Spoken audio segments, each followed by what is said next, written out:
La semana pasada, en esta breve serie que iniciamos hace unos domingos atrás con el tema de la suficiencia de las Escrituras, comenzamos a tratar con el uso de la psicología en la iglesia.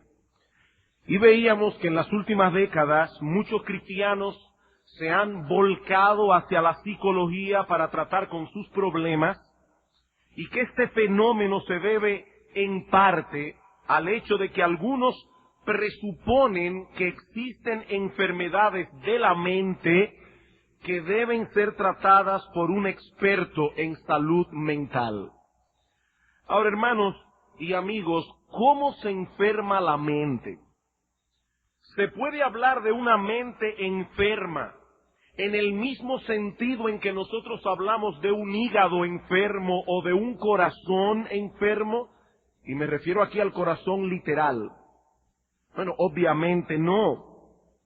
Pero entonces, ¿qué podemos decir de personas que han sido diagnosticadas como esquizofrénicas, o dementes, o paranoicas, o maníaco-depresivas? ¿Qué podemos decir de un niño que ha sido diagnosticado que padece de ADD? Y yo honestamente no sé cómo se traducen esas siglas al español, pero es algo como una capacidad de atención deficiente. ¿Qué podemos decir de estos casos? ¿Son enfermedades mentales que deben ser tratadas por un experto en salud mental? Este es el tema que yo quisiera ampliar en esta tarde. Pero para ello es necesario que profundicemos un poco más en lo que la Biblia enseña sobre nuestra naturaleza y constitución como seres humanos, partiendo, claro está, de la premisa de que la Biblia es la palabra de Dios y por lo tanto que sus enseñanzas en cuanto al hombre son conclusivas. Si creemos que Dios nos creó y que la Biblia es su palabra, entonces debemos creer también que lo que la Biblia enseña con respecto a la naturaleza humana y su constitución es la verdad. No es una teoría, es la verdad. Y esa verdad de las Escrituras está por encima de cualquier teoría formulada por los hombres. En la noche de hoy veremos básicamente dos cosas. En primer lugar, veremos la enseñanza bíblica acerca de la mente, el cuerpo y la interacción o interrelación que hay entre ambos. Y en segundo lugar, veremos algunas aplicaciones prácticas que se derivan de la enseñanza bíblica con respecto al tema que nos ocupa en la noche de hoy. Veamos entonces, hermanos, en primer lugar, la enseñanza bíblica acerca de la mente, el cuerpo y la interrelación que existe entre ambos. En el Salmo 8, David hace una pregunta que ha sido uno de los temas primordiales, fundamentales del quehacer filosófico del hombre a través de los siglos. Esta pregunta es, ¿qué es el hombre? Dice David en el Salmo 8, ¿qué es el hombre? Por supuesto, David no ignora la respuesta de su pregunta, sino que la toma como punto de partida para exaltar la grandeza de Dios. ¿Qué es el hombre para que tengas de él memoria y el Hijo del Hombre para que lo visites?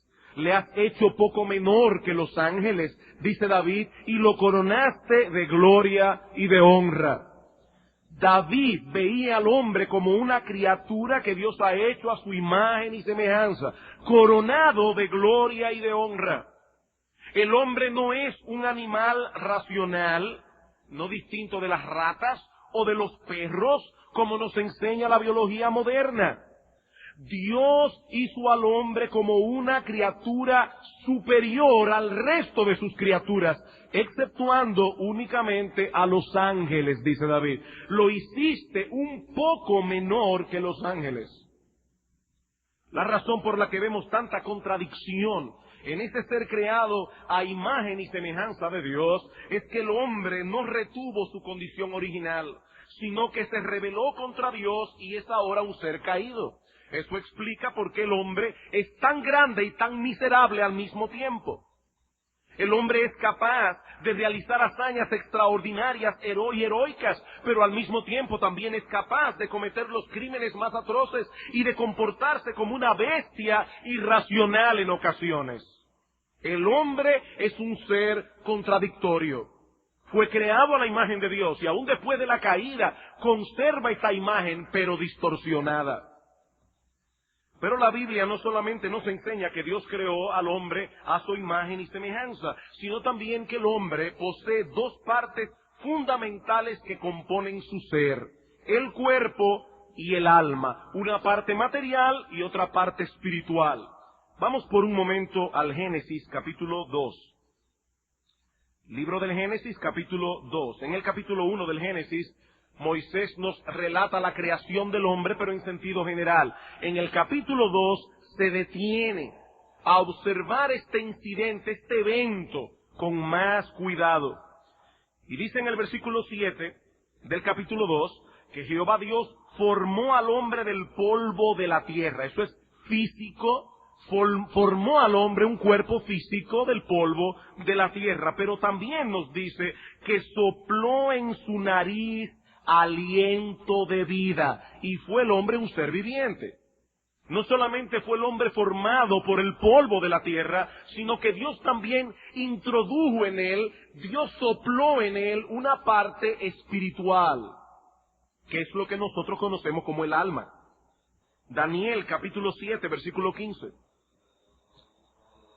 Daniel capítulo 7, versículo 15. El profeta Daniel acaba de ver una visión espantosa, 4 bestias que suben del mar. Ya nosotros estudiamos esta visión en nuestra serie consecutiva del libro de Daniel, pero noten lo que dice el versículo 15. Se me turbó el espíritu a mí, Daniel, en medio de mi cuerpo. David está reconociendo que esa turbación que él sintió no fue algo meramente físico. Se me turbó el espíritu que estaba en medio de mi cuerpo. Mateo capítulo 10, versículo 28. Mateo capítulo 10, versículo 28. El Señor Jesucristo profetiza aquí, predice a sus discípulos que serán perseguidos, pero al mismo tiempo los exhorta a retener su integridad. Y dice en el versículo 28, no temáis a los que matan el cuerpo, mas el alma no pueden matar. Temed más bien a aquel que puede destruir el alma y el cuerpo en el infierno.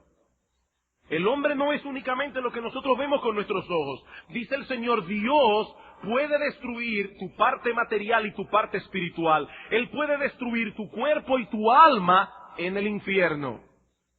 Primera a los Corintios, capítulo 6, versículo 19. Y este texto rebate una idea muy común en el pueblo evangélico. Los evangélicos tienden a hablar mucho de la salvación del alma, y se olvidan que cuando Cristo redime al pecador, lo redime completo, su alma y su cuerpo. Dice en el capítulo 6, versículo 19, ¿o ignoráis que vuestro cuerpo es templo del Espíritu Santo? Hermanos, nosotros no creemos en la doctrina platónica de que el cuerpo es malo en sí mismo. No, el cuerpo es una creación de Dios. No es un ciudadano de segunda clase en la persona humana. De hecho, Pablo dice aquí que el cuerpo del creyente es templo del Espíritu Santo, el cual está en vosotros, el cual tenéis de Dios y que no sois vuestros, porque habéis sido comprados por precio. Glorificad pues a Dios en vuestro cuerpo y en vuestro espíritu, los cuales son de Dios. Cuerpo y espíritu. Cuerpo y alma, una parte material y una parte espiritual. Y aunque estas dos partes fundamentales deben ser distinguidas, debemos enfatizar el hecho, hermanos, de que el hombre es una unidad compuesta por dos elementos, uno material y otro espiritual, pero el hombre es una unidad. Cuando yo hablo de mí, cuando uso el pronombre yo, no me estoy refiriendo únicamente a mi cuerpo, ni me estoy refiriendo únicamente a mi alma. Yo soy una sola persona, compuesta por estos dos elementos que no fueron creados originalmente para estar separados el uno del otro. Por eso cuando el alma se separa del cuerpo, ¿qué ocurre? Que el hombre muere. Génesis capítulo 35, versículo 18. El alma y el cuerpo no fueron creados para estar separados. En Génesis capítulo 35, versículo 18, se nos habla del parto difícil de Raquel cuando tuvo a Benjamín. Recientemente, el pastor José Alberto García predicó acerca de este pasaje. Y dice en el versículo 18, y aconteció, en medio del trabajo del parto, que al salírsele el alma, y Moisés aclara, pues murió, llamó su nombre Benoni, mas su padre lo llamó Benjamín. ¿Por qué murió? Porque el alma se le salió. En primer libro de Reyes, vemos un caso al revés. En Primera de Reyes, capítulo 17. Primera de Reyes, capítulo 17, versículos 21 al 23. Aquí tenemos el caso de Elías cuando resucita a un niño, y dice en el versículo 21, y se tendió sobre el niño 3 veces y clamó a Jehová y dijo, Jehová Dios mío, te ruego que hagas volver el alma de este niño a él. Y Jehová oyó la voz de Elías y el alma del niño volvió y él revivió. El caso contrario, a Raquel se le salió el alma y murió, a este niño el alma le volvió y revivió. El cuerpo físico es el tabernáculo donde habita el alma hasta la muerte. Por eso es que Pablo dice en Filipenses capítulo 1, versículo 21, que él desea partir y estar con Cristo, lo cual es muchísimo mejor. Él desea partir de este tabernáculo en su alma y estar con Cristo, lo cual es muchísimo mejor. Al morir, el alma del creyente va de inmediato a la presencia de Dios. Y allí permanece hasta el día de la resurrección, cuando el cuerpo ya glorificado vuelve a juntarse con el alma que había sido ya perfeccionada en el momento de la muerte, y así el alma perfecta y el cuerpo glorificado permanecerán juntos por toda la eternidad. Ahora miremos más de cerca estos dos elementos que componen nuestro ser, el alma y el cuerpo, comenzando primero por la parte inmaterial, espiritual. ¿Qué es el alma realmente? En la Biblia encontramos un conjunto de palabras que, aunque poseen distintos énfasis, no son exactamente iguales, pero aunque poseen distintos énfasis, estas palabras pueden intercambiarse entre sí. Espíritu, corazón, alma, mente, conciencia, hombre interior. Todas estas palabras enfatizan algo de esa parte espiritual que el hombre tiene, pero todas estas palabras pueden intercambiarse entre sí. Vayamos por un momento a Primera de Pedro, capítulo 3. Y alguien puede estar pensando, pastor, ¿y qué tiene todo eso que ver con la psicología? Tiene muchísimo que ver. Muchísimo que ver. Esto es fundamental. Fundamental. Primera de Pedro, capítulo 3, versículo 3 al 4. Dice el apóstol Pedro a las mujeres, vuestro atavío no sea externo de peinados ostentosos, de adornos de oro o de vestidos lujosos, cosas todas que se usan en el cuerpo, sino el interno, el del corazón, en el incorruptible ornato de un espíritu afable y apacible, que es de grande estima delante de Dios. Allí Pedro habla del hombre interior, el interno, habla del corazón, habla del espíritu, y es obvio, hermanos, que el apóstol Pedro se está refiriendo a la misma cosa, a nuestro ser interior. Todas estas palabras señalan la parte inmaterial del ser humano, la parte espiritual del ser humano, el asiento de nuestra personalidad. El puritano John Owen, refiriéndose al uso bíblico de la palabra corazón, dice lo siguiente: el corazón posee un uso variado en las Escrituras. Algunas veces se usa para referirse a la mente y al entendimiento, otras veces para referirse a la voluntad, otras veces para los afectos, otras para la conciencia y otras para el alma en su totalidad. Generalmente, esta palabra, el corazón, denota toda el alma del hombre con todas sus facultades. El alma completa con todas sus facultades. Son estos elementos los que componen la personalidad humana. La mente, el entendimiento, la voluntad, los afectos. Todas estas cosas son facultades del alma. Por eso es que Pablo dice en Romanos capítulo 12, versículo 2, que los creyentes somos transformados por medio de la renovación de nuestro entendimiento. ¿Cómo el alma se renueva? ¿Cómo nos vamos transformando? A través de la renovación de nuestro entendimiento. Por el contrario, ¿qué se dice de la mente y del entendimiento de los inconversos en la Biblia? Efesios capítulo 4. Efesios capítulo 4, versículo 18. Versículo 17 para tomar la idea. Esto pues digo y requiero en el Señor, que ya no andéis como los otros gentiles. ¿Y cómo andan los gentiles? Andan en la vanidad de su mente, teniendo el entendimiento entenebrecido, ajenos de la vida de Dios por la ignorancia que en ellos hay, por la dureza de su corazón. Pablo dice aquí que los inconversos, los incrédulos, tienen una mente vana, una mente entenebrecida. Ahora, hermano, yo me pregunto, ¿quiere decir eso que los inconversos no tienen cerebro? ¿Quiere decir eso que los inconversos no tienen capacidad intelectual? Por supuesto que la tienen. Lo que pasa es que en la Biblia, la mente y el cerebro no son la misma cosa. La mente y el cerebro no son la misma cosa. Por eso no es moralmente malo que una persona no tenga mucha capacidad intelectual. No es moralmente malo que una persona no tenga buena memoria. Eso no tiene que ver con nuestra moral. Ahora, sí es moralmente malo que una persona tenga la mente entenebrecida. Sí es moralmente malo que una persona se deleite en pensamientos pecaminosos. Y en ese sentido, y hablo aquí a los padres para que vean a sus hijos como deben verlos, una persona puede tener un cerebro inmaduro, como es el caso de los niños, y aún así, no solamente creer en el Señor, sino aún ser más sabio que un adulto. Un niño con su poca capacidad intelectual, su cerebro inmaduro puede llegar a ser sabio.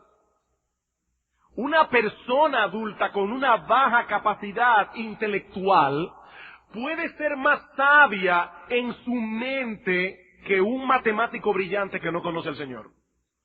Puede ser más sabia. Ahora, yo no estoy diciendo con esto que el intelecto no juegue ningún papel en nuestra comprensión de la doctrina. Lo que estoy tratando de establecer es que la mente y el intelecto no son la misma cosa. La mente de un intelectual inconverso puede estar tan entenebrecida como la mente de un salvaje. Y el individuo es brillante, intelectualmente hablando, pero su mente que no es el cerebro, esa facultad del alma que él tiene está entenebrecida porque él está muerto en sus delitos y pecados. La mente, mis amados hermanos, es una facultad del alma que no tiene nada que ver con el coeficiente intelectual de una persona. ¿Y qué del cuerpo? ¿Qué del cuerpo? El cuerpo es nuestra parte material, nuestra parte física. Lo que Pablo llama en 2 Corintios capítulo 4 versículo 16, nuestro hombre exterior. Nuestro hombre exterior es lo que usted ve, es lo que usted palpa, el cerebro, los músculos, los huesos, los nervios, la piel, los órganos vitales. Ese es el cuerpo. Y es por medio del cuerpo que nosotros tenemos acceso al mundo físico y por medio del cual actuamos. Ahora es importante, hermanos, señalar, y aquí les pido por favor, que pongan todas sus neuronas a funcionar y atender lo que voy a decir en este momento. Es importante señalar que el cuerpo físico, el hombre exterior, es el mediador de nuestras acciones morales, no el iniciador. El cuerpo es el mediador de nuestras acciones morales, no el iniciador. Alguien ha dicho, en un sentido, el cuerpo es el equipo del corazón. Él hace lo que el corazón le diga que haga. Y estoy usando aquí la palabra corazón en el sentido espiritual, obviamente. El cuerpo hace lo que el corazón le dice que haga, porque el cuerpo es el equipo del alma.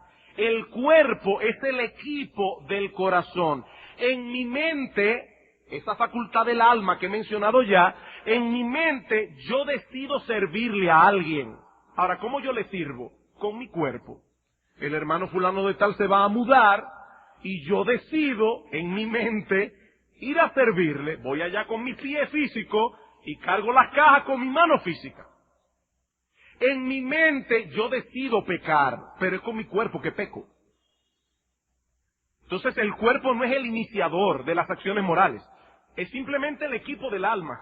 Es por medio de ese equipo que nosotros actuamos y hacemos lo que nosotros decidimos en nuestra mente.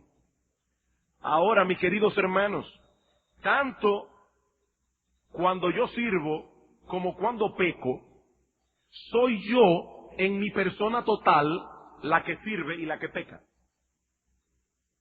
El hombre es un ser único. Hay una unidad orgánica entre el cuerpo y el alma. El cuerpo y el alma no forman dos personas, forman una sola. Y cuando esa persona actúa, su mente decide, su cuerpo hace, es la persona la que está actuando. La persona que está compuesta de alma y cuerpo. Hay una relación orgánica y una interacción misteriosa entre el cuerpo y el alma. Una relación, hermano, que nosotros no podemos desentrañar del todo.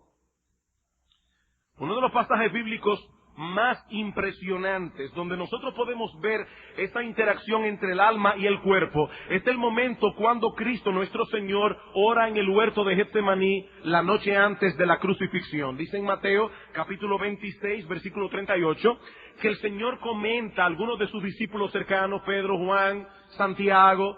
El Señor les comenta que su alma estaba triste hasta la muerte, su alma. Mi alma, dice el Señor, está muy triste hasta la muerte, presa de una tristeza mortal. El Señor está experimentando aquí en su alma una angustia extrema ante la perspectiva de la crucifixión, ante la perspectiva de ser abandonado por el Padre, ante la perspectiva de recibir sobre sí la ira de Dios por causa de los pecados de todos aquellos a quienes Él vino a salvar. Y ahora noten lo que dice en Lucas capítulo 22, versículo 44. Dice que estando en agonía, oraba más intensamente, y era su sudor como grandes gotas de sangre que caían en la tierra. Hermano, ¿qué fue lo que sucedió ayer? Bueno, muy probablemente que la angustia del Señor fue tan extrema que provocó una dilatación de los vasos capilares subcutáneos de tal manera que estos reventaron. Cuando eso ocurre en las proximidades de las glándulas sudoríparas, entonces se puede dar un fenómeno conocido como hematidrosis, donde la sangre y el sudor se mezclan y salen juntos. Bueno, aparentemente lo que Lucas, y no olviden que Lucas era médico, lo que Lucas está describiendo aquí es un caso de hematidrosis. El alma del Señor estaba triste, pero esa tristeza se manifestó corporalmente a través de su cuerpo físico. Hermanos, hay una interacción misteriosa entre el alma y el cuerpo. Por eso, la tensión, el estrés puede provocar una úlcera. El temor puede provocar una parálisis física. De hecho, hay algunas personas que con el temor pierden la capacidad de hablar. Pero la capacidad de hablar es física. Las cuerdas vocales son físicas. De la misma manera, un fuerte sentido de culpabilidad puede enfermarnos y puede causar en nosotros diversos trastornos físicos. Tal vez es a eso que se refiere David en el Salmo 38, cuando dice lo siguiente en el contexto del pecado que él cometió con Betsabé. Dice en el Salmo 38, versículos 3 al 5, dice: nada hay sano en mi carne a causa de tu ira, ni hay paz en mis huesos a causa de mi pecado, porque mis iniquidades se han agravado sobre mi cabeza, como carga pesada se han agravado sobre mí, y hieden y supuran mis llagas a causa de mi locura. Estoy encorvado, estoy humillado en gran manera, ando enlutado todo el día, porque mis lomos están llenos de ardor y nada hay sano en mi carne. Estoy debilitado. Y es muy probable, hermanos, que David se estuviera refiriendo aquí a una debilidad física. Estoy debilitado y molido en gran manera, gimo a causa de la conmoción de mi corazón. Un sentido fuerte de culpabilidad estaba acabando con la vida de este hombre. En el Salmo 32 dice: se volvió mi verdor como sequedades de verano. En Proverbios capítulo 3, los versículos 5 al 8, dice: teme a Jehová, apártate del mal, porque será como medicina para tu cuerpo y refrigerio para tus huesos. Esta mañana, no me acuerdo en qué contexto, el pastor Salvador Gómez mencionó 1 Timoteo capítulo 6, versículo 10. Dice Pablo allí que los que aman el dinero, los codiciosos, serán traspasados de muchos dolores. Ahora, hermano, ¿con qué se codicia? ¿Con el cuerpo o con el alma? Con el alma. Pero dice que los codiciosos no tendrán paz en su cuerpo. Los codiciosos serán traspasados de muchos dolores físicos y espirituales. Bien, yo espero que me hayan seguido hasta aquí. Volviendo entonces a las palabras de David en el Salmo 8. Si alguien nos pregunta ¿qué es el hombre? ¿Qué es el hombre? Nosotros, hermanos, podemos responder con toda seguridad: el hombre es un ser creado a la imagen y semejanza de Dios, compuesto de alma y cuerpo, una parte espiritual, una parte material, unidas orgánicamente la una con la otra e interactuando misteriosamente la una con la otra. ¿Qué es el hombre? Voy a repetir otra vez: un ser creado a la imagen de Dios, compuesto de alma y cuerpo, una parte espiritual y una parte material, unidas orgánicamente la una con la otra e interactuando misteriosamente la una con la otra. Partiendo de esta definición, es que nosotros decimos dogmáticamente, que la mente no se puede enfermar en el mismo sentido en que hablamos de las enfermedades del cuerpo. Usted puede hablar metafóricamente de enfermedades mentales, pero si usted está usando allí la palabra enfermedad en un sentido literal, no se lo puede aplicar al alma.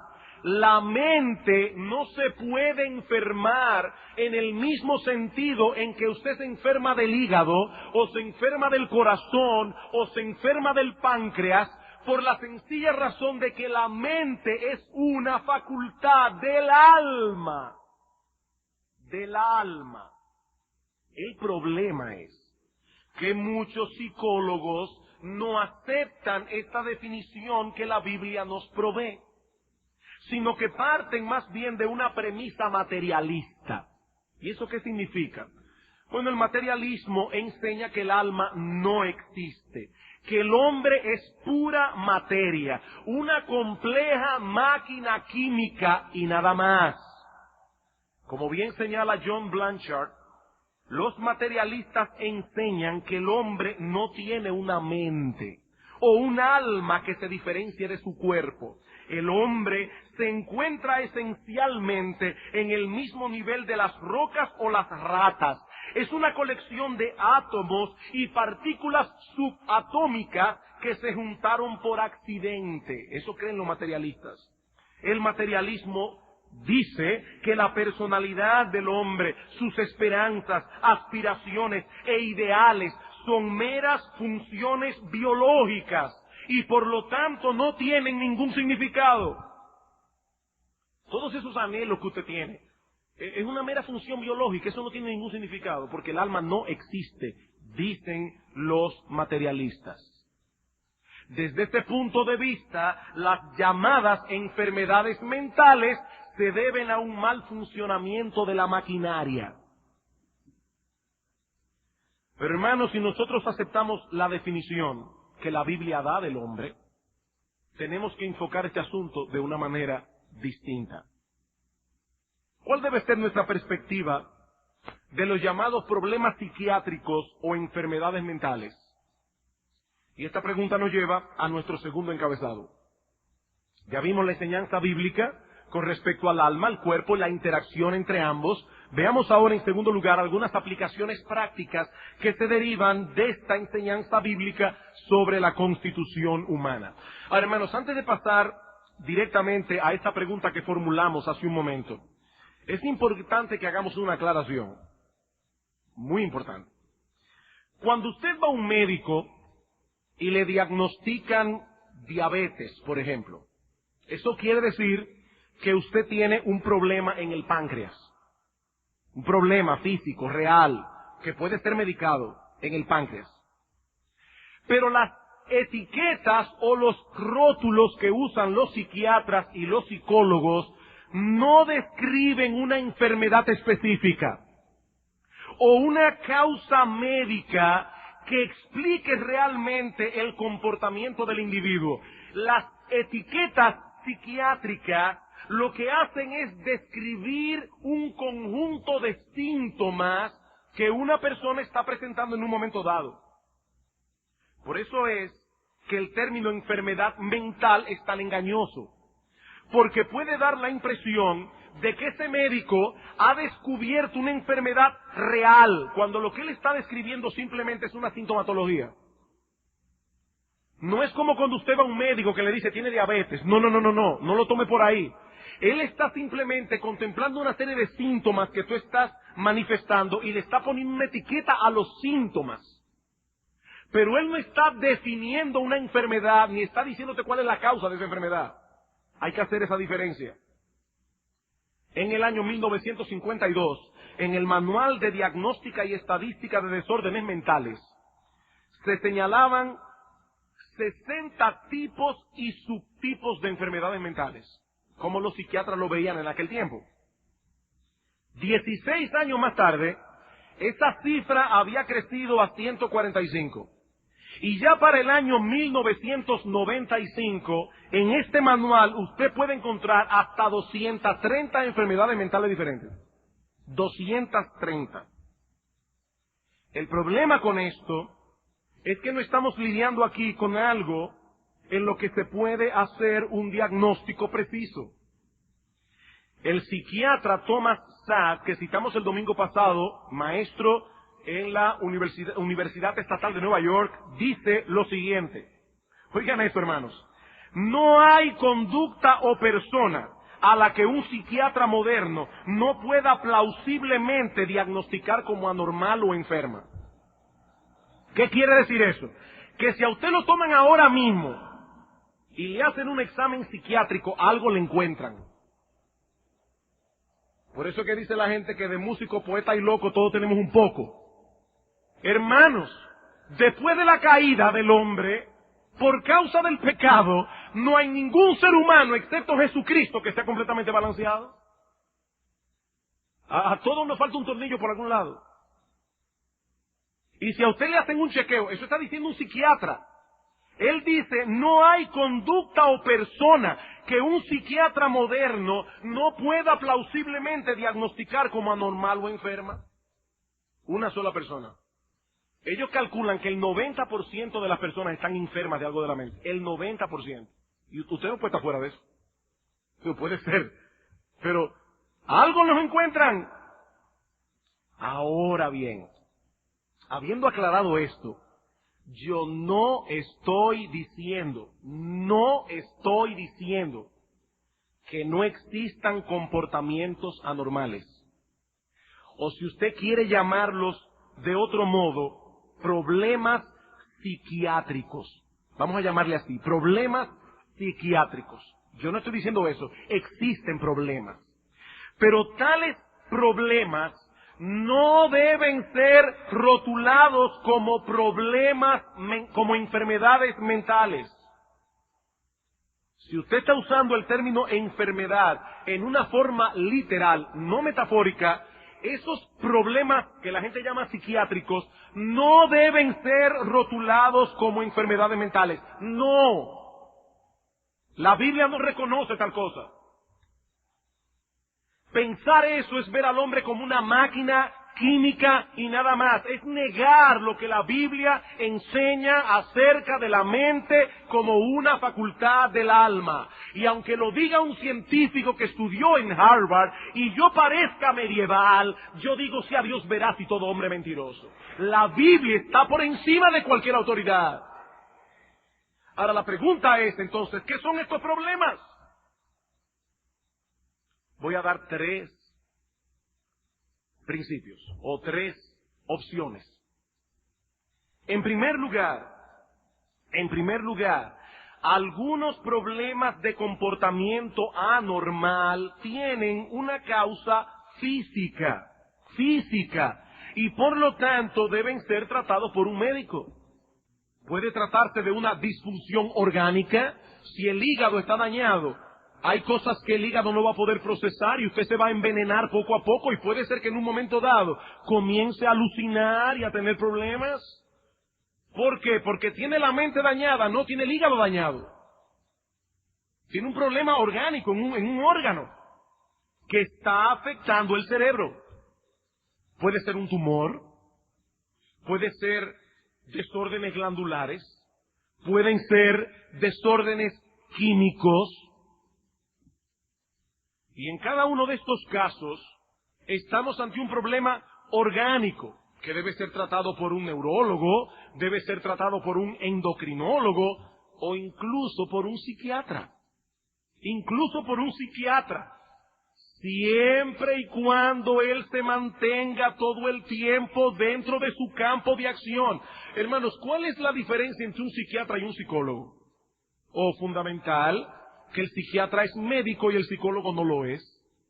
El psiquiatra es un médico, estudió medicina, es un doctor en medicina. Si ese psiquiatra se limita a tratar con el aspecto físico del problema, puede ser de ayuda, de gran ayuda, para una persona que está manifestando una conducta extraña, tal vez causada por un desorden químico. Y hermanos, el cerebro es una de las partes más misteriosas del ser humano, donde todavía hay mucho campo para investigar. Decía un neurólogo, dice que el cerebro es un banquete divino hecho de unas salsas cuya receta todavía se mantiene en secreto. ¿Ustedes han visto esa receta que dice, yo no doy eso tiene un ingrediente ahí que ese es mi secreto?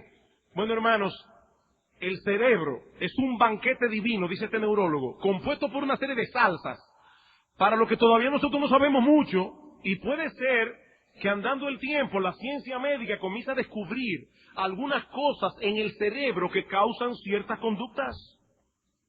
Ahora, mis hermanos, en tales casos, las personas no están enfermas de la mente, están enfermas del cuerpo, y deben ser tratadas por un médico, no por un psicólogo. Por un médico.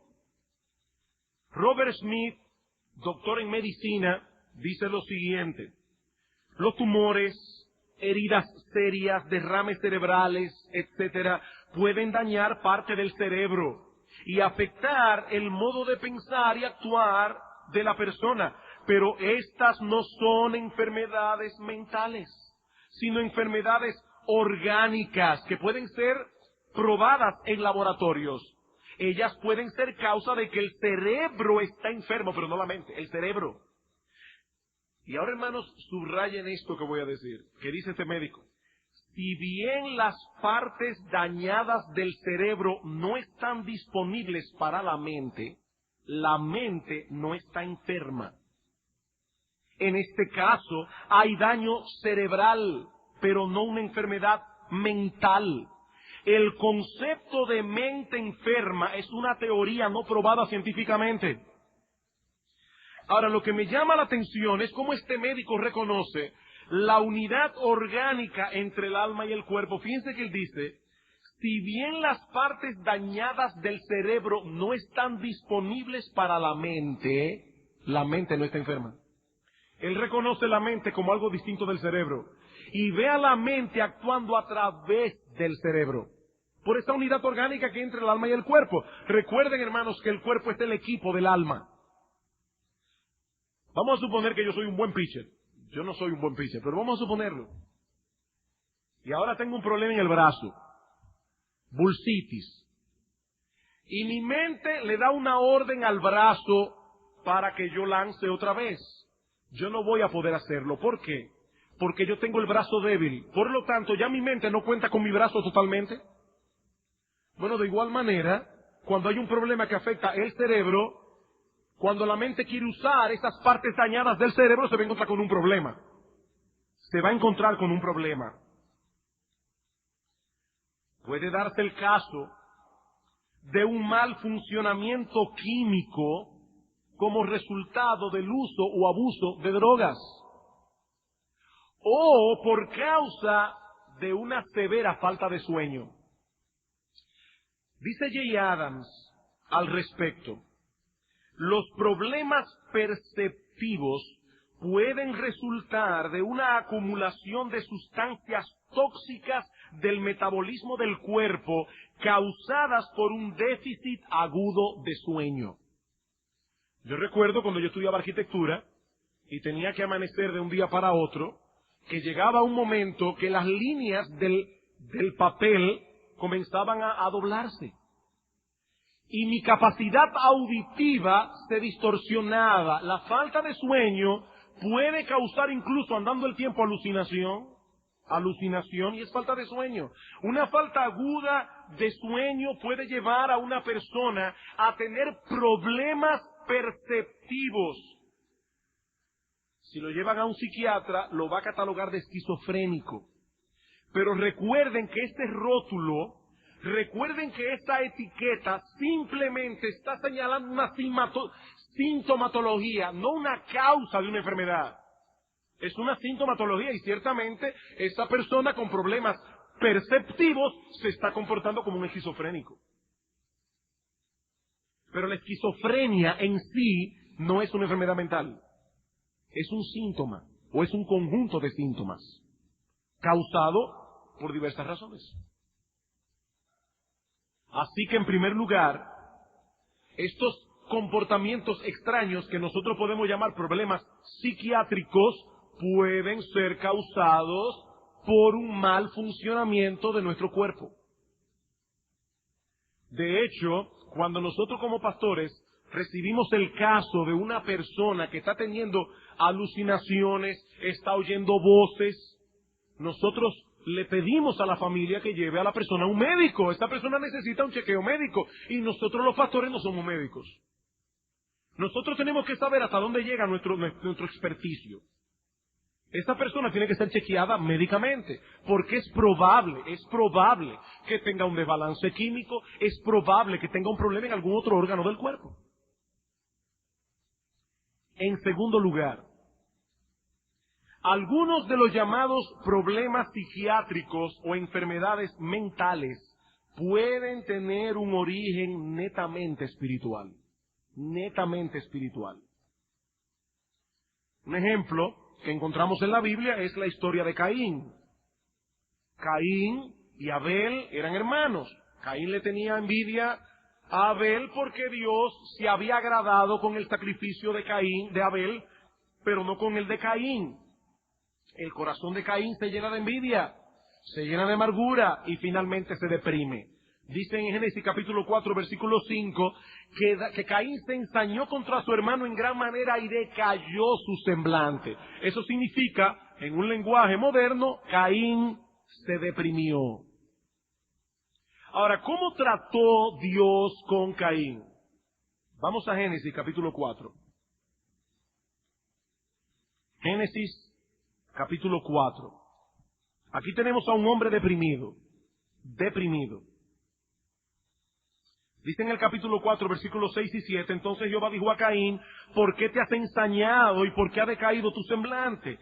Si bien hicieres, no serás enaltecido. Esto es lo contrario de estar deprimido. Te vas a levantar el ánimo.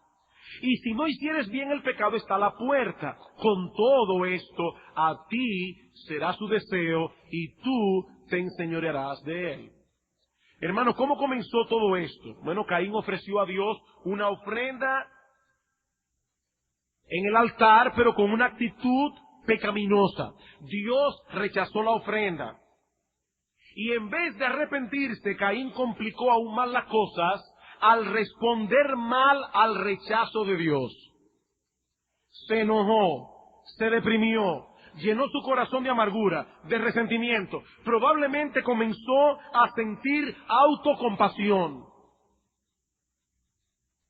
Pero entonces Dios viene a él y le da una solución.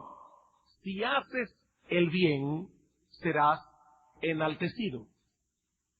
En otras palabras, si dejas de responder pecaminosamente al problema, vas a detener este círculo vicioso en el que te has metido. El pecado lleva a la culpa a la tristeza sin arrepentimiento a la depresión. Y tu respuesta pecaminosa trae más culpa, más depresión y así sucesivamente. Si haces el bien, si respondes correctamente, arrepintiéndote de tu pecado, corrigiendo lo que está mal, serás enaltecido, dejarás de estar deprimido. Ahora Dios le dice, pero Caín, si continúas complicando el problema y reaccionando pecaminosamente, caerás más profundamente en las garras del pecado, que como un animal salvaje está a la puerta esperando para devorarte. Esperando para devorarte. Caín no le hizo caso a la advertencia divina y el pecado lo devoró. Finalmente mató a su hermano.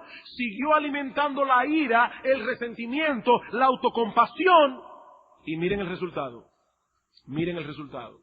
Y hermano, yo estoy convencido que hay un montón de personas que están deprimidas por esta causa. No están sabiendo lidiar con su pecado. No están sabiendo lidiar con las consecuencias aflictivas de la vida. Cuando viene el problema, se autocompadecen, yo no merezco esto, se llenan de amargura, se llenan de resentimiento y se deprimen. Hermanos, el principio encerrado en esta historia de Caín es que el comportamiento determina los sentimientos. El comportamiento determina los sentimientos. Si actúas mal, te sentirás mal. Por eso es que el apóstol Pedro dice en 1 de Pedro capítulo 3, versículo 8 en adelante, el que quiere amar la vida y ver días buenos, y todo el que ha pasado alguna vez por una depresión, sabe que eso es exactamente lo contrario a estar deprimido. El hombre deprimido no ama la vida y sus días no son buenos. Dice Pedro, el que quiere amar la vida y ver días buenos, refrene su lengua del mal, sus labios no hablen engaño, busque la paz y sígala. Esa es la receta de Dios. Si la depresión es espiritual. Aclaro.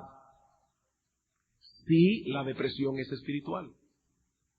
Si Caín hubiese hecho esto, hubiese resuelto de inmediato su estado depresivo y nunca hubiese llegado a hacer lo que hizo. Las circunstancias del hombre han cambiado inmensamente desde la época de Caín hasta aquí. Los problemas que tenemos que enfrentar todos los días son muy distintos a los de Caín. Pero mis hermanos, el principio sigue vigente. Nos deprimimos cuando respondemos equivocada y pecaminosamente a los problemas de la vida. Otras veces nos deprimimos porque no estamos lidiando correctamente con nuestro sentido de culpabilidad. Este caso es contrario. Aquí la persona siente culpa y no quiere seguir pecando, pero no sabe cómo lidiar con su sentido de culpabilidad. Leí recientemente el caso de una joven de 32 años que se había pasado 10 años en una tremenda depresión. Y lo extraño es que no lo mostraba externamente, siempre estaba sonreída. La gente en la iglesia no se daba cuenta, pero sus amigos íntimos sabían que algo no estaba caminando bien. Cuando comenzaron a hurgar, se dieron cuenta que para esa muchacha cada día la vida era una tortura. Y ella lo escondía con esa máscara. Una amiga de la iglesia decidió ayudarla. Y comenzó a reunirse con ella semana tras semana, orando con ella, viendo los textos bíblicos, y finalmente ella le confesó que hacía 10 años, un poco antes de su conversión, ella había tenido un aborto. Y cada vez que ella iba a la iglesia y escuchaba hablar acerca de este tema, se hundía cada vez más y más. Ella no podía con el complejo de culpa. Esta hermana comenzó a tratar con ella bíblicamente, a mostrarle por la Biblia, lo que la Biblia decía acerca del perdón de Dios. ¿Y saben qué? Esta muchacha ni aún así salía de su depresión. Y un día finalmente esta hermana le dijo, ¿sabes lo que yo creo? Es que tú no quieres dejar de estar deprimida. Porque en tu mente, tú entiendes que tú debes pagar por el pecado que tú has cometido. Que tú no mereces estar contenta, tú no mereces el gozo, tú no mereces el perdón de Dios. Y ella le confesó que era cierto. Ella le dijo, ¿sabes lo que es eso? Eso se llama orgullo. Porque tú quieres hacer una parte y que Dios haga la de él. Haz tú, Señor, una parte, pero yo voy a pagar algo de esto. Yo pago algo. Y Dios te está diciendo, no, tú no tienes que pagar nada, es de gracia. Ya Cristo pagó por tus pecados en la cruz. Ya Cristo pagó por tus pecados. Y dice que por primera vez en 10 años, esta muchacha sonrió de verdad. Por primera vez en 10 años. Ella entendió que estaba lidiando mal con su sentido de culpabilidad. Entonces, hermanos, estos problemas que nosotros llamamos psiquiátricos puede ser que tengan un origen espiritual. Un origen espiritual. Y allí solamente un consejero con la Biblia va a poder solucionar eso. Lo más probable, lo que va a hacer un psiquiatra es hundir más a la persona. Porque va a buscar un culpable en toda parte. Fue tu abuelita, fue tu papá, Nadie es culpable. El culpable es otro. Como decía alguien, el infierno son los demás. Yo no soy responsable. Y hay personas que nos dicen, oye, pero ustedes sí son faltos de amor, que una persona que está lidiando con una depresión, ustedes le hablan de su pecado. No, eso no es falta de amor, eso es amor.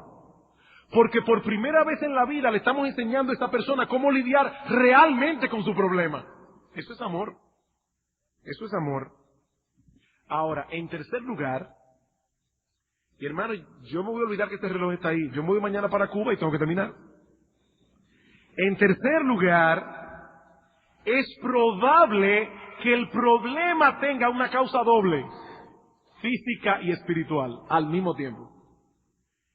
Es probable que el problema tenga una causa física y espiritual al mismo tiempo. Por esa unidad orgánica, esa interacción misteriosa que hay entre el alma y el cuerpo, ambas cosas actúan juntas. No es tan fácil uno determinar, es hasta aquí que llega lo físico, es hasta aquí que comienza lo espiritual. Y en tal caso, entonces debe ser tratado por un médico, juntamente con alguien que aconseje bíblicamente al individuo. Lo ideal es que ambos traten el caso. Hermanos, muchas veces nuestros problemas se mezclan. Y nosotros debemos tener discernimiento para detectar cuando un comportamiento se debe a un problema físico y cuando se trata de un asunto espiritual. Por ejemplo, mi niño padece de ADD. Entonces ya, debido a esa etiqueta, debido a ese rótulo, muchas cosas se excusan. El niño padece de ADD. Ahora, ¿puede haber alguna causa física que esté provocando hiperactividad en ese niño? Sí. Sí, puede haber una causa física. Por ejemplo, un problema en la tiroides. Puede estar afectando el nivel de energía de ese niño. Entonces hay que tratar con el caso. Y puede ser que ese rótulo ADD esté ciertamente viendo una sintomatología allí, que debe ser tratada con ternura, con amor, con paciencia. Aunque lo cierto es, hermanos, que la mayoría de los niños, sobre todo si son varones, Son muy activos. Si usted se lleva de eso, va a rotular de ADD a un montón de personas. Alguien decía, mi niño no duerme, él se recarga. O sea, él por la noche carga la pila y se levanta por la mañana como si no hubiera pasado nada. Pero ciertamente hay niños que tienen un nivel de hiperactividad que no les permite poner atención a la misma cosa por mucho tiempo. Eso es real. Ahora déjeme hacerle una pregunta. Si un niño tiene un problema real de hiperactividad, ¿eso es la excusa de que él golpea a sus amigos? ¿Eso es la excusa de que él golpea a sus hermanos? Hermanos, nosotros nunca debemos excusar el pecado por un problema físico. Nunca debemos excusar el pecado por un problema físico. Aunque, y aquí está el balance, debemos ser comprensivos al tratar con un niño o aún con un adulto cuya condición física le haga más difícil seguir instrucciones u obedecer. Eso es diferente. Yo debo tomar eso en cuenta. Yo debo tomar eso en cuenta para ser sensible al problema, pero no debo excusar pecados. El cerebro nunca es causa de pecado. Nadie es homosexual por un problema de cerebro. Nadie es alcohólico por un problema de cerebro. Nadie es drogadicto por un problema de cerebro. Es una decisión que usted toma de vivir así. Una persona puede estar deprimida por una causa física. Hay medicamentos que causan depresión, deprimen el sistema. Y una persona puede estar deprimida por una causa física. Pero si tal persona se ampara en su tristeza para pecar, si se ampara en su depresión para dejar de hacer lo que sabe que debe hacer, es muy probable que agrave su problema, porque ahora le va a añadir culpa. Le va a añadir culpa. ¿Cómo se deben tratar estos casos? Habiendo visto estas tres posibilidades. ¿Cómo se deben tratar estos casos que se rotulan como problemas psiquiátricos? En primer lugar, debemos buscar información. Debemos buscar información de modo que podamos comprender a la persona que está pasando por esa dificultad. Una persona comienza a padecer de Alzheimer y el Alzheimer va a causar problemas en el comportamiento de esta persona. Busque información. Si es un familiar cercano, busque información para que usted sepa qué es lo que está pasando en el organismo de este individuo y así pueda ser sensible, así pueda simpatizar con el problema. En segundo lugar, trate de distinguir en la medida de lo posible cuáles son las causas físicas, si las hay, cuáles son las causas espirituales, si las hay. Si existe un problema orgánico, el médico debe tratar con él. Y al mismo tiempo nosotros trabajamos con las Escrituras los problemas del corazón, con amor, con compasión. Si no hay problema orgánico, o no se ha podido detectar ninguno, por lo que yo le decía hace un momento, quizás la ciencia mañana descubra cosas de la química del cuerpo que todavía no ha descubierto. Y le hacen un chequeo a la persona, un CAT scan, un análisis de sangre y no encuentran nada. Pero es posible todavía que haya algo. Ahora, si no se ha podido detectar ningún problema orgánico y aún así los síntomas físicos son severos, dolor, falta de sueño, ansiedad, hiperactividad, etcétera, entonces debemos considerar el uso de medicamentos para aliviar los síntomas. Deberíamos considerarlo. Ahora, hermanos, noten el cuidado con que estoy diciendo estas cosas. El uso de medicamentos en tales casos no debe hacerse a la ligera, pero tampoco debe ser descartado. Y ambas cosas debo decirlas porque hay personas que se toman un antidepresivo con una facilidad tremenda. Cuidado, no se use esto a la ligera. Ahora, hay casos en que el síntoma, no se ha descubierto ninguna causa orgánica, pero el síntoma es tan severo que hay que tratarlo con medicamentos. Eso es un asunto de libertad cristiana. De libertad cristiana. De paso, si usted está en estos momentos bajo medicación, por orden de un médico, para tratar con algunos de estos problemas que hemos descrito aquí, por favor, yo no le aconsejo que usted decida por usted mismo dejar de tomar los medicamentos. No se ampare en mi prédica, por favor, para dejar de tomar sus medicamentos. Si usted está bajo tratamiento médico, no se ampare en mi prédica para eso. Busque consejo del médico y, si es posible, busque consejo de un pastor. Pero no deje el tratamiento por usted mismo. Porque de paso, eso puede ser terquedad, y la terquedad también es un pecado. La terquedad también es un pecado. Yo no quiero que se amparen en mi prédica para hacer eso. Aclaro. Eso es muy importante. Para concluir, quiero añadir 2 pensamientos adicionales.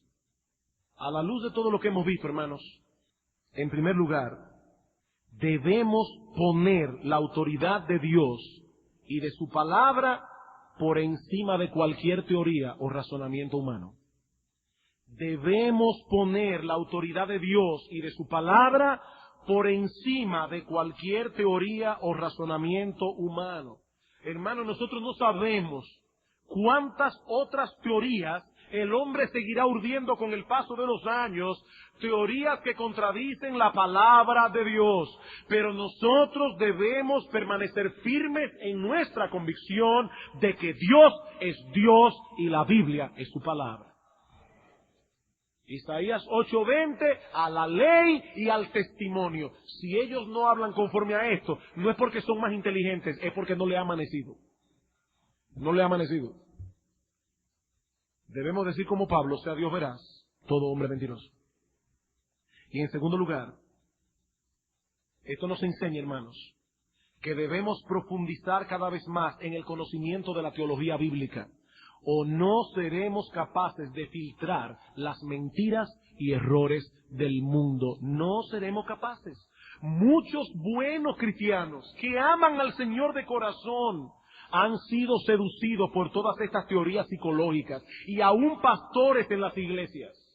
No porque desprecien la Biblia. No, yo no creo eso. Bueno, algunos será porque desprecian la Biblia, pero yo creo que hay otros que no, que lo hacen de buen corazón. Es porque son incapaces de discernir que tales teorías se oponen a la Biblia. Ellos no lo pueden ver. Por eso es que dice la Escritura en Oseas, mi pueblo pereció por falta de conocimiento. Hermanos, es una pena, es triste lo que está pasando en muchas iglesias evangélicas al día de hoy. No hay teología, y como no hay teología, todas estas teorías se meten en la iglesia, en la mente y la vida de los hermanos, y ni cuenta se dan. En estos días había una mujer en la televisión predicando la palabra de Dios en una iglesia. Y ella hablaba de lo importante que es que hagamos la voluntad de Dios. Ella no podía darse cuenta que lo que ella estaba haciendo era en contra de la voluntad expresa de Dios. Y al mismo tiempo decía a las personas que debían hacer la voluntad de Dios. Mi pueblo pereció por falta de conocimiento. Hermano, cuando ustedes ven que uno va a Cuba y va a instruir a estos hermanos, si nosotros amamos el reino de Dios, eso debe llenar de alegría nuestros corazones, porque son más iglesias enraizadas en la palabra de Dios que van a poder filtrar todos estos errores y todas estas mentiras. Una iglesia sin teología padece de SIDA espiritual, que es el SIDA, síndrome de inmunodeficiencia adquirida. Bueno, hay muchas iglesias que no tienen un sistema inmunológico bueno y se le pegan todos los virus doctrinales del ambiente. Padecen de SIDA espiritual. Que Dios nos conceda, hermanos, un conocimiento cada vez más amplio de su palabra, para que podamos tener más discernimiento y un corazón dispuesto a obedecer a Dios antes que a los hombres. Vamos a orar. Padre bueno que estás en los cielos, oh Señor, te alabamos, te bendecimos, damos gloria a tu santo y precioso nombre por habernos dado la Biblia. Gracias por tu palabra, Señor. Qué tristeza nos da ver a los hombres a ciegas y en tinieblas, tanteando algo aquí, algo allá, una teoría aquí y otra teoría allá para saber cómo vivir. Oh Señor, gracias, porque tú nos enseñas en tu palabra cómo vivir. Te alabamos, te bendecimos, te damos gracias y te pedimos que nos ayudes a conocer cada vez más tu sagrado libro y que nos des un corazón cada vez más dispuesto a obedecer tu voluntad. Oh Señor, bendice esta iglesia, oh Señor, que nunca nos movamos ni un milímetro de la convicción de que tú eres Dios y que la Biblia es tu palabra. Y todo esto te lo suplicamos a ti, en Cristo nuestro Salvador. Amén.